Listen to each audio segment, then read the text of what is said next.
Let's look at the transport protocols that we end up using. We're going to look at the low-level ones, UDP, TCP, and their security variants. We'll start with UDP. UDP is kind of the bare minimum protocol that you can think of, that you can still use, and it's as low as you can get usually with software development. UDP is message-oriented, which means that I'm sending messages and I'm receiving messages on the other end. I'm going to send 100 bytes, and on the receiver side, he's going to receive it as 100 bytes. These are datagrams.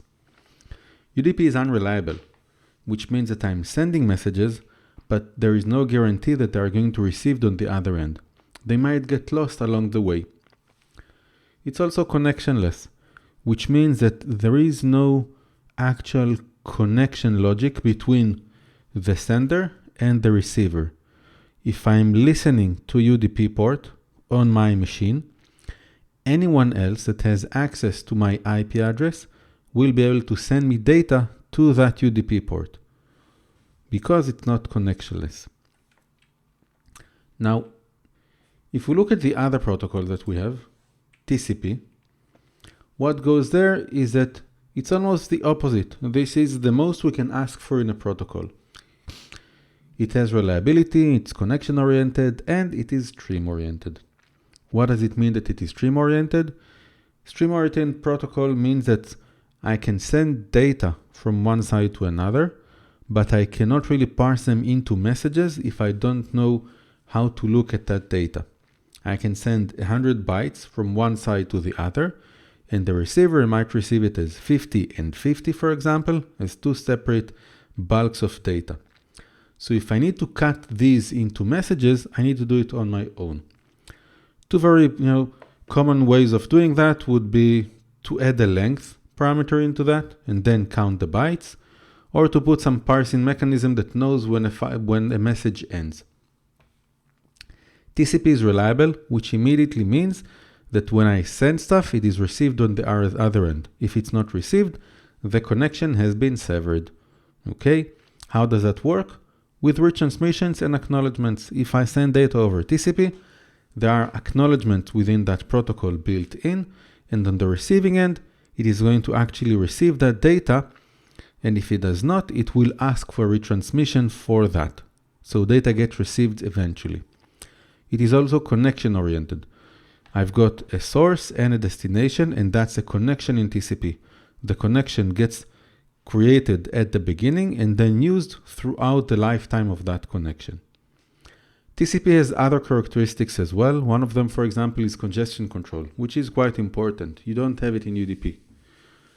Congestion control means that if I'm sending things over TCP, TCP has a window size, and it's not going to send more than that in a given period of time. If it gets into packet losses, it will reduce that window. If it doesn't see any packet losses, it will increase that window. The properties of that means that I'm going to check and be a nice neighbor in the network, so I don't congest everything. And if others are trying to send, I'm going to try and arrange who sends what, or how much each one of us sends, by using these kinds of a congestion control mechanism. Now, UDP is used mostly for things that needs to run in real time, or that I don't care if they're reliable or not. Real time because I don't want retransmissions, these take time.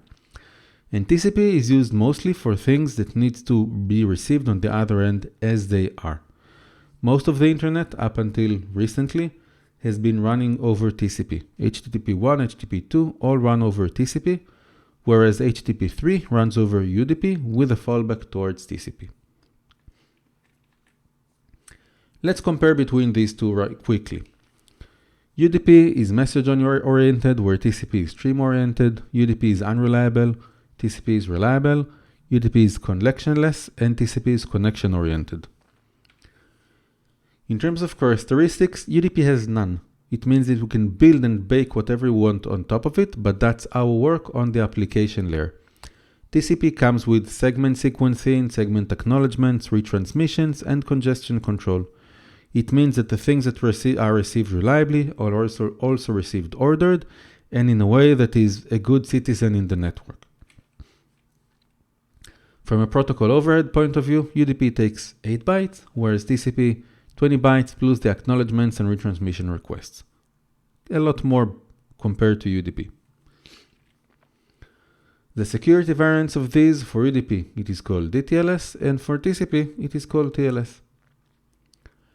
If we talk about the security variants, let's look at Alice, Bob, and Eve.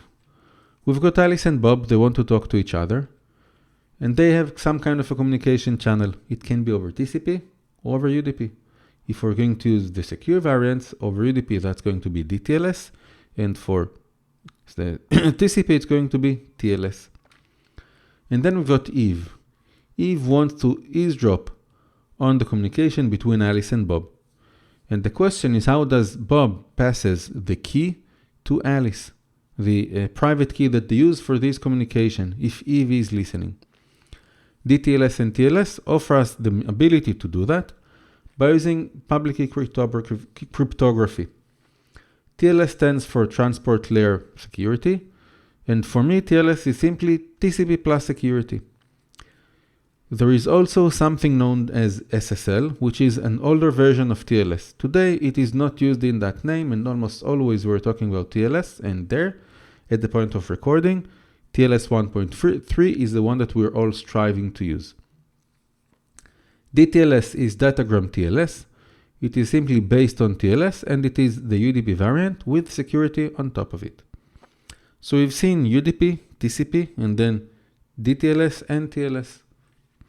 If you want to learn more about these protocols and WebRTC and how it makes use of them, go and check webrtccourse.com.